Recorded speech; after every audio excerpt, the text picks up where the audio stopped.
Начнем с вентиляции сидений. То есть два уровня, включу сразу второй вот на своем водительском сидении.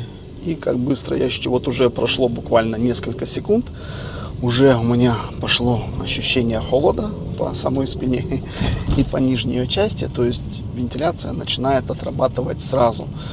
По звуку появился небольшой такой шум, не знаю, слышно его или нет.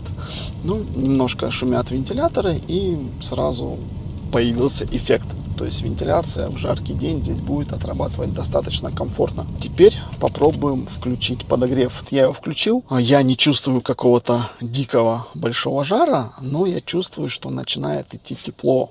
Наверное, прошло сейчас около минуты времени. И вот сейчас я чувствую, что сиденье начинает разогреваться все больше и больше. Поэтому в этом плане все в порядке. Ну и давайте посмотрим на диапазон регулировок руля.